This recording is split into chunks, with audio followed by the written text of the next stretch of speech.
함께 기도하겠습니다. 하나님, 참 감사합니다. 이 더운 날씨에도 우리가 하나님의 말씀을 사모하고 주의 임재를 사모하여서 교회에 모여 예배하게 하여 주시고 또 주의 성호를 찬양하게 하여 주심에 참 감사합니다. 하나님, 이곳 이 시간 임재하여 주시고 각 사람의 영혼 가운데 또 삶과 신앙과 인격 가운데 주님 말씀하여 주셔서 그 말씀에 순종하고 말씀대로 사는 복된 인생 될 수 있도록 우리 사랑하는 모든 성도님들에게 이 시간 축복하여 주시옵소서. 말씀 전하는 부족한 종에게도 성령의 충만한 은혜를 허락하여 주시고 주님의 은혜를 간구하오니 이 시간 주님만 나타나 주시옵소서. 걸어가신 예수님의 이름으로 기도합니다. 아멘. 우리 이 시간 좌우에 있는 우리 한 분 이상의 성도님과 함께 예배에 잘 오셨습니다 라고 인사하면 좋겠습니다.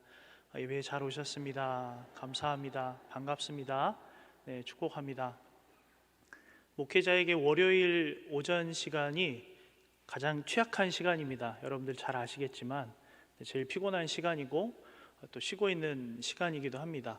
근데 그때 모르는 번호로 제가 전화가 이렇게 올 때가 많이 있습니다. 그러면 이제 대부분 제가 저희 교구 성도님들 전화번호를 입력해 놨기 때문에 모르는 핸드폰 번호로 전화가 오면은 좀 마음이 불안해집니다.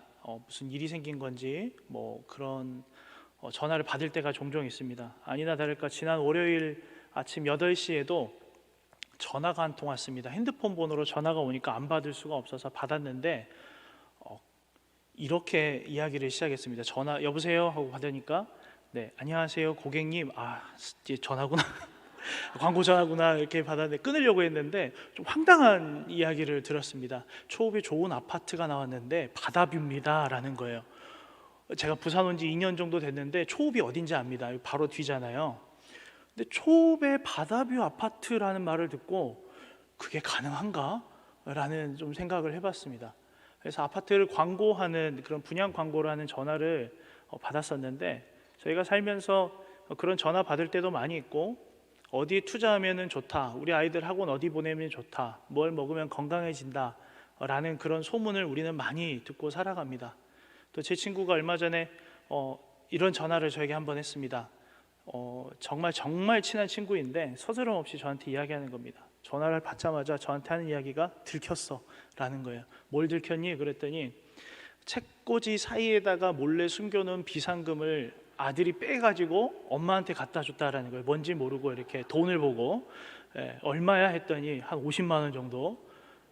오 그러시죠. 우리 집사님 권사님들은 웬 떡이야. 남편의 비상금은 내 거니까요. 근데 제 친구는 정말 불행해졌다라고 이야기하면서 들키지 말아야 될 걸 들켰는데 문제는 거기서 끝나는 게 아니라 뭐냐면은 이제 아내의 추궁이 시작이 된 거예요. 그 돈 어디서 났어? 그 돈 어디서 났냐고 계속 꼬리에 꼬리를 물면서 추궁이 옵니다.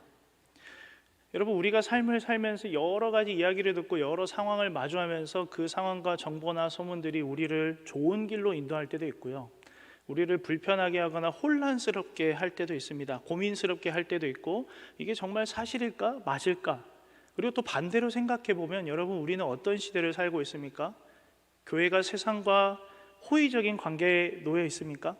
성도는 세상에서 환영받습니까? 세상에서 교회와 성도에 대한 소문과 정보는 어떻습니까? 코로나 시대를 살면서 죄송합니다, 굉장히 정직하게 드러나 버린 모습도 있습니다.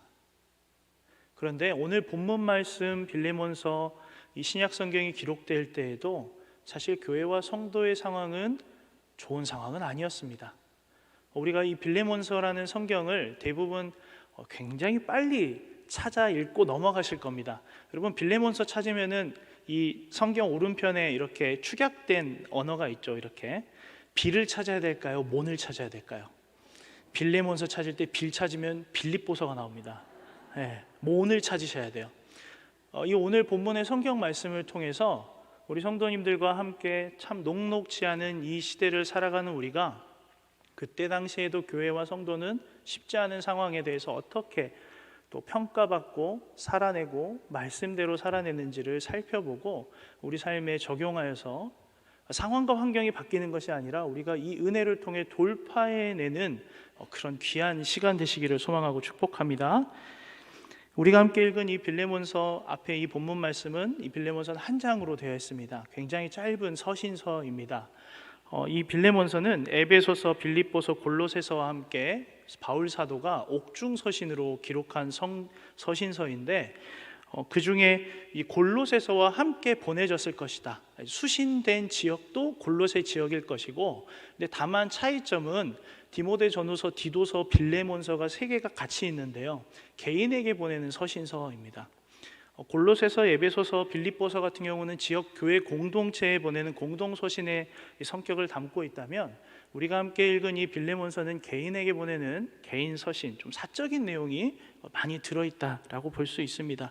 그 핵심적인 내용은 무엇이냐면 바울 사도가 로마에 투옥 중이고 사역 중일 때 오네시모라고 하는 노예를 만납니다. 그리고 그가 회심을 하였는데 알고 봤더니 빌레몬이라는 주인에게서 뭔가 나쁜 짓을 하고 도망쳤던 거예요.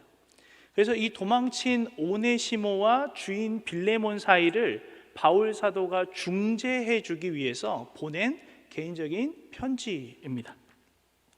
우리가 오늘 본문에 해당은 되지 않지만 빌레몬서 1장 15절과 18절 말씀을 우리 한 목소리로 함께 읽겠습니다. 아마 그가 잠시 떠나게 된 것은 너로 하여금 그를 영원히 두게 함이리니 그가 만일 내게 불의를 하였거나 내게 빚진 것이 있으면 그것을 내 앞으로 계산하라. 아멘. 지금 바울 사도가 빌레몬에 대해서 뭐라고까지 이야기해 주고 있냐면, 그가 빌레몬 주인 너에게 오네시모가 혹시 금전적인 문제까지 일으켰다면 내가 변제해 줄게 라고 이야기하고 있는 부분입니다. 근데 아무래도 정확한 건 아니지만 이 오네시모가 주인에게 해를 끼쳤다라는 것은 우리가 분명히 알 수 있습니다. 그런데 이 오네시모가 바울을 만났고 복음을 전해 들음으로 말미암아 회심의 경험을 합니다. 사실 이때 당시 노예는 어떤 평가를 받았습니까? 가축만도 못하는 존재였습니다. 언제든지 주인의 기분에 따라 죽일 수 있는 존재였고, 그런 존재인 노예가 주인에게 해를 끼치고 도망갔다라는 것은 사형 선고를 받은 것이나 다름없죠.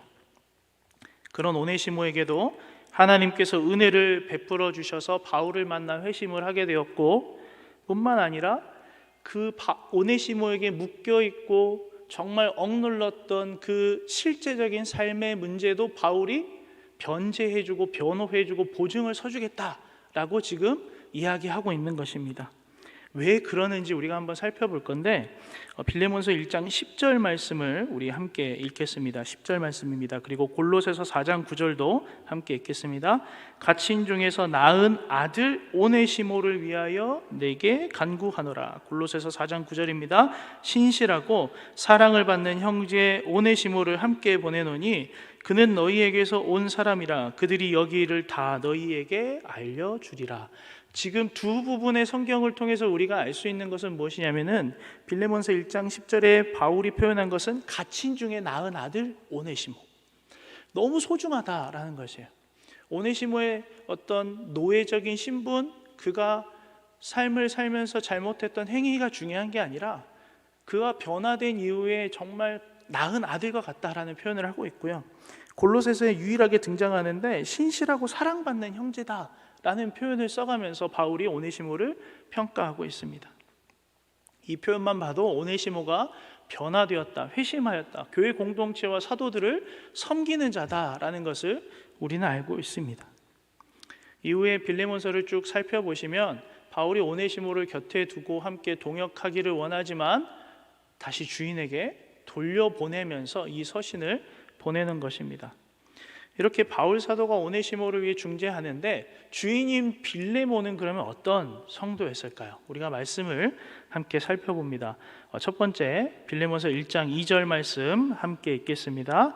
자매 아비아와 우리와 함께 병사된 아키포와 내 집에 있는 교회에 편지하노니. 여기에서 중요한 표현은 내 집에 있는 교회입니다. 아비아는 아마 이제 빌레몬의 아내일 것이고, 아키포는 그의 아들일 것이다 라고 추측을 하는데, 그의 가족이 있는 내 집에 있는 교회에 편지하고 있습니다. 당시 신약 성경 시대에는 우리 교회처럼 건물이 따로 있는 것이 아니었습니다. 잘 아시는 것처럼 가정에서 모여서 50명, 많게는 70명 이 숫자들이 모여 예배를 드리고 공동체 생활을 하였습니다. 그들이 서로 함께 믿음의 생활을 하였는데, 이렇게 교회가 이루어지려면 어떤 배경이 있어야 하냐면, 빌레몬이 내 집을 내어준 것처럼 자신의 재력과 자신의 환경을 교회 공동체에 헌신해야 합니다. 그리고 여기에서 내 집에 있는 교회는 우리가 잘 아는 헬라어 원어의 표현처럼 에클레시아라는 표현이 쓰이고 있습니다. 그렇습니다. 빌레몬은 어떤 성도였습니까? 그가 가진 유력하고 재력을 가지고 있는 이 모든 것들을 교회에 헌신하는 성도였습니다. 앞서 말씀드린 대로 신약교회 상황이 좋았습니까? 아니요.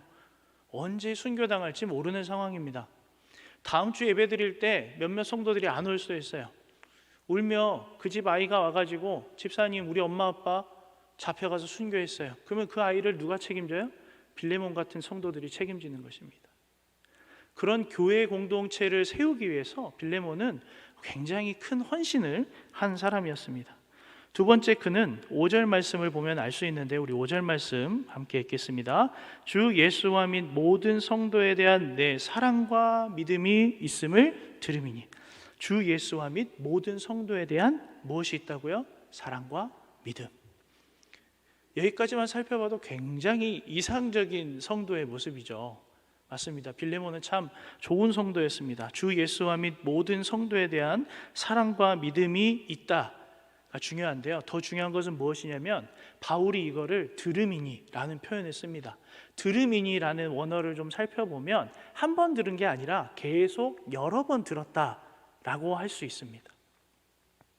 여러분, 한 번은 그냥 좋은 모습을 보일 수 있어요. 한 번은 우리가 친절을 베풀 수 있어요. 그러나 계속해서 그렇게 한다라는 것은, 그것은 그 사람의 인격입니다. 빌레몬은 어떤 존재였습니까? 주님과 성도에 대한 사랑과 믿음이 굉장히 건강한 사람이었습니다. 사랑하는 성도 여러분, 수직적으로는 예수님을 굉장히 사랑하는 빌레몬이 그 사랑을 바탕으로 수평적으로는 성도와의 사랑과 믿음을 잘 간직하는 굉장히 좋은 성도의 모습을 발견할 수 있습니다. 이어서 세 번째, 함께 6절 말씀을 통해 살펴봅니다. 이로써 내 믿음의 교제가 우리 가운데 있는 선을 알게 하고 그리스도께 이르도록 역사하느니라. 빌레몬이 이쯤 되면은 엄친아의 모습이죠. 그렇죠? 말도 안 됩니다. 사실 찾아볼 수 없을 정도의 좋은 평가를 받고 있는데요. 내 믿음의 교제가 우리 가운데 있는 선을 알게 하고 그 교제가 어떻게 합니까? 그리스도께 이르도록 역사합니다. 이 믿음의 교제는 우리가 잘 아는 것처럼 코이노니아의 그 교제입니다. 두 가지 의미가 담겨 있는데, 사도행전에 나와 있는 대로 물질을 통용하는 성도의 교제가 포함이 되고, 두 번째는 영적인 교제, 우리가 훈련을 하고 말씀을 배우고 강론을 듣고 하는 이런 교제를 포함하는 교제입니다. 빌레몬은 이런 믿음의 교제를 통해서 그와 함께 교회 공동체를 이룬 성도들이 어떻게 되기를 소망합니까? 그리스도께 이르도록. 여러분, 바울 사도가 기록한 서신서를 보면 자주 나오는 표현이 있죠. 누구에게? 그리스도께 장성한 분량에 이르도록, 그리스도를 닮아가도록. 빌레몬을 닮아가는 게 아니라 그리스도께 이르도록. 그의 사명은 그렇게 성도들을 섬기는 것이었습니다. 그런데 더 우리가 집중할 것은 무엇이냐면 선을 알게 하고입니다. 여기에서 선은 어떤 선일까요? 세상이 말하는 선도 있습니다. 도덕적이고요, 양심을 잘 지키고 거짓말하지 않고 법도 잘 지키고 규범도 잘 지키고, 네. 그런데 지금 성경 말씀에서 말하는 선이 이 정도의 선일까요? 사랑하는 성도 여러분, 이 정도 선은 성도들은 기본으로 깔고 가야 되는 선입니다. 근데 문제가 있어요. 이 정도의 선도 우리가 지키지 못해서 교회가 손가락질 받을 때도 있습니다. 제가 군 생활할 때 술을 안 먹으려고 너무 애를 썼는데 막 강요할 때가 있었어요. 저희 성관들이, 중대장이 대대장들이 강요할 때가 있었어요. 제가 아는 것처럼 저 교회 다닙니다. 그러면 어떻게 하냐면 우리 아버지도 교회 다니고 자기도 교회 다닌대요. 자기는 집사고 자기 아버지는, 죄송합니다, 모든 장로님들이 그렇다는 게 아닙니다, 장로라는 거예요. 너무 속상했어요. 뭐라고 항변할 수가 없었습니다. 여러분, 얼마 전의 시간만 해도 교회 성도들에 대한 평가는 이 정도는 아니었습니다. 우리가 이 선을 알게 하는 것에 대해서 세상이 말하는 기준 이상의 선을 지키고 살아가야 되는 것이 우리 성도의 역할인 줄로 믿습니다. 그것이 바로 빛과 소금의 역할을 감당하는 것이죠. 빌레몬이 바로 이런 역할을 했다라는 것입니다. 한글 성경으로 선이라는 단어 한 글자로 번역이 되었지만 이 선은 진리를 담고 있습니다. 그 진리는 무엇입니까? 예수 그리스도의 십자가의 보혈의 공로로 죄인이었던 우리가 의인이 되어서 하나님 말씀에 순종하여 이 세상을 살아가는 것을 말합니다.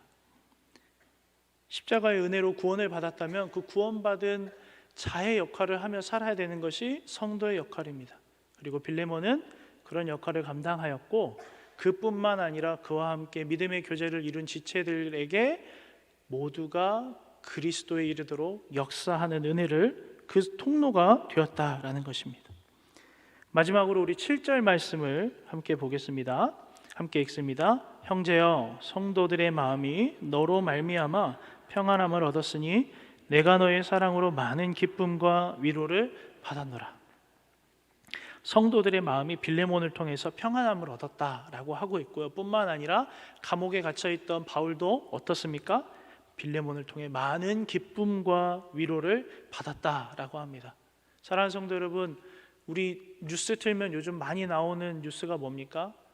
기름값 올랐다, 물가 올랐다, 경제적으로 어려워질 것이다, 기후는 변화되고 있고 비가 와야 될 곳에 가뭄이 오고 말라야 될 곳에 비가 많이 오고 우리는 늘 부정적인 소식을 빨리 접하고 살아갑니다. 세상은 어쩔 수 없습니다. 왜냐하면 그 소식이 자극적이고 사람들이 좋아하고 빨리 찾아보기 때문입니다. 신약시대의 성경에 기록된 이 초대교회의 모습도 별반 차이 없습니다. 어떤 문명의 발달의 차이만 있을 뿐이지 당시에도 교회가 또 성도가 사람들이 접했던 소식은 좋은 소식은 없었습니다.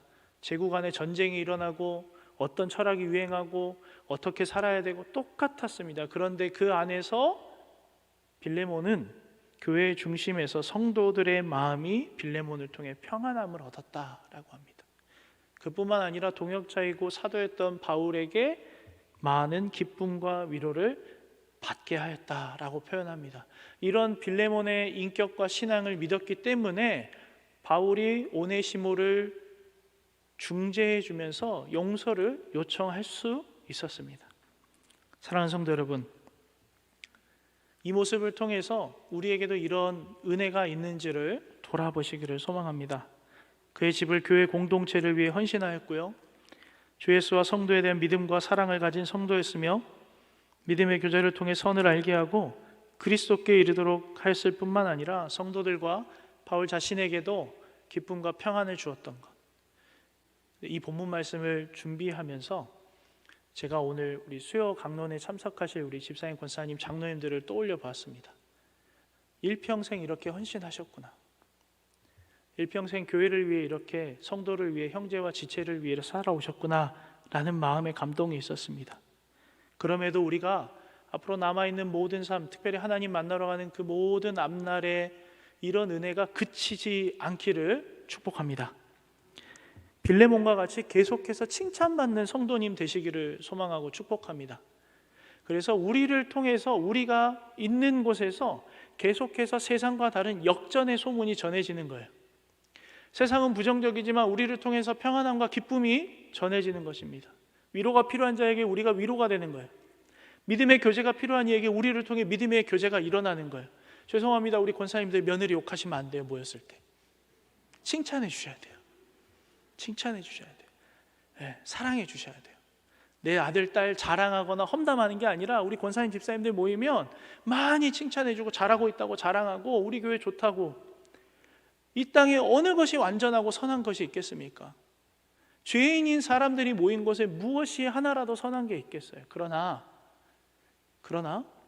이 성경에 기록된 대로 이 빌레몬을 통해서는 하나님이 그런 은혜를 베풀어 주셨습니다. 부디 우리 사랑하는 모든 성도님들이 꼭 오늘 말씀을 통해 첫 번째 적용하기를 축복하는 것은 무엇이냐면 그치지 않고 여러분을 통해 역전의 소문이 전해지고 칭찬받는 성도님들 되시기를 소망하고 축복합니다. 두 번째는 우리도 오네시모였습니다. 우리도 죄인이었고요. 우리도 노예였습니다. 세상의 붙들림자 되었고 언제 죽을지 모르고 하나님과 단절된 자였고 영원한 심판대 앞에 서야 될 그런 죄인 중에 죄인이었습니다. 그런 우리가 예수 그리스도의 십자가의 보혈의 공로로 말미암아 마치 바울이 빌레몬에게 변증해주고 변호해주고 보증해주고 변제해주겠다고 하는 것처럼 예수님께서 하나님 앞에 우리의 죄를 가지고 가서 변호해 주시는 거예요. 나의 피값으로 오네시모가 우리가 의인되었다라는 것을 우리는 그 은혜를 꼭 기억해야 합니다. 그래서 우리는 늘 복음을 들어야 됩니다. 사랑하는 성도 여러분, 복음은 전도할 때 한번 쓰는 게 아니에요. 그냥 우리가 예수님 믿고 회심할 때 처음 그 주님과의 인격적인 교제가 이루어질 때만 듣는 게 아닙니다. 매일 들어야 됩니다. 늘 들어야 됩니다. 그 복음이 우리를 통해서 선포되어져야 됩니다. 그러기 위해서 우린 매일 그 복음을 들어야 돼요. 오네시모를 한번 생각해 보십시오. 얼마나 짓눌려 있었겠습니까? 노예입니다. 가축만도 못한 존재였어요. 죄인 중에 죄인이었어요. 심지어 그의 주인에게 해를 끼치고 도망갔어요. 차라리 끝까지 도망갔으면 마음이 편했을 수도 있습니다. 그런데 바울을 만나서 회심한 거예요. 그럴수록 그가 저질렀던 죄에 대해서 얼마나 마음이 무거웠겠습니까? 그런 그의 마음을 헤아리고 하나님께서 은혜를 주셔서 바울을 통해 변제해 주겠다, 내가 이 사람을 약속한다라고 이 편지를 써가면서 기록해 주고 있고, 지금 우리에게 전해지는 것은 무엇입니까? 우리도 오네시모였다는 것을 기억해야 됩니다. 우리에게도 오늘도 복음이 필요합니다. 왜 그렇습니까? 우리에게 아직도 죄인의 흔적이 남아있기 때문이에요. 언제든지 돌아설 수도 있어요. 세상에서 조금만 우리를 더 위협하면은 돌아서 버릴 수 있어요. 마치 베드로가 예수님을 3번 부인한 것처럼. 그래서 우리는 매일매일 늘 모든 순간에 복음을 들어야 됩니다. 십자가 없이는 살 수 없는 존재임을 우리는 늘 인정해야 됩니다. 바울의 고백처럼 나는 죽고 매일 또 죽는 거예요. 그리고 뿐만 아니라 우리가 오네시모와 같이 용서받은 존재임을 깨닫게 되면 어떤 은혜가 일어납니까? 우리를 통해 용서의 은혜가 나타납니다. 세상 보십시오. 용서합니까? 아니요. 고소와 고발이 난무합니다. 비난과 질타와 조금만 잘못해도 굉장히 큰 공격이 찾아옵니다. 그 안에서 우리가 어떤 역할을 해야 됩니까? 우리가 용서받은 오네시모와 같이 용서를 베풀어 주셔야 돼요. 한 번 더 권면드립니다. 우리 사랑하는 집사님, 권사님들, 며느리가 조금 잘못해도 용서해 주셔야 돼요. 네, 용서해 주셔야 돼요. 자녀들, 친구들, 이웃들, 때로는 우리가 감당할 수 없을 만큼 큰 상처를 받을 수도 있어요. 그러나 그 안에서 우리가 해야 될 행위는 무엇입니까? 오네시모와 같이 용서받은 자답게 용서를 베풀 때 하나님께서 역사하십니다. 회복의 은혜를 부어주세요. 말씀을 정리합니다. 매여있고 불안하고 두려워했더니 오네시모가 바울을 만나 변화되었고 회심하여서 사도를 돕는 참 좋은 성도로 변화되었습니다. 그러나 그에게 정말 마음 깊이 그리고 상황과 환경 깊이 매여있던 주인과의 관계에 대해서 하나님이 바울 사도의 이 서신을 통해서 풀어줍니다. 그리고 이 빌레몬도 굉장히 칭찬받는 성도였습니다. 우리가 오늘 꼭 적용하기를, 또 기억하기를 권면드리는 것은 두 가지입니다. 첫 번째, 빌레몬과 같은 칭찬받는 성도, 역전의 소문을 내는 성도, 그 역전의 소문의 주인공이 되는 성도가 되시기를 축복합니다. 두 번째는 우리도 오네시모였다는 사실을 기억하시고 용서하는 성도, 사랑을 베풀고 정말 그 하나님의 용서와 회복의 역사의 통로가 되는 그런 성도님들 되시기를 소망하고 축복합니다. 기도하겠습니다. 하나님, 이 세상은 늘 부정적인 소문과 좋지 않은 소문으로 가득 차 있습니다. 죄가 관영하고 무엇이 올바른 길인지 알 수 없을 때가 참 많습니다. 그 안에서 성도인 우리는 어떻게 살아가는지, 또 어떻게 살아가야 할지 말씀을 통해 돌아보았습니다. 주님, 우리를 불쌍히 여겨 주시옵소서. 우리도 오네시모였습니다. 하나님, 우리도 바울의 변화되기 전의 모습과 똑같습니다. 그런 우리를 불쌍히 여겨주셔서 구원해 주신 은혜에 감사하며 이제는 우리의 삶이 빌레몬과 같이 칭찬받는 성도의 삶 되게 하여 주시옵소서. 우리가 모이는 곳에 좋은 이야기와 선한 행위가 나타나게 하여 주시고 믿음의 교제가 나타나게 하여 주시고 우리를 만나고 또 우리 목장 식구들, 우리의 가족들, 우리의 이웃들, 우리의 친구들, 믿음의 동역자들과의 관계 안에서 정말 귀한 믿음의 교제가 나타나 그리스도에게 이르도록 역사하는 은혜가 나타나는 통로 되게 하여 주시옵소서. 또한 우리가 용서를 베풀고 사랑을 베푸는 통로 되게 하여 주시고 정말 주의 은혜로 말미암아 매일매일 복음 앞에 서서 그 십자가의 은혜로 살아가는 귀한 성도, 또 이 시대를 돌파하는 성도 될 수 있도록 축복하여 주시옵소서. 걸어가신 예수님의 이름으로 기도합니다. 아멘.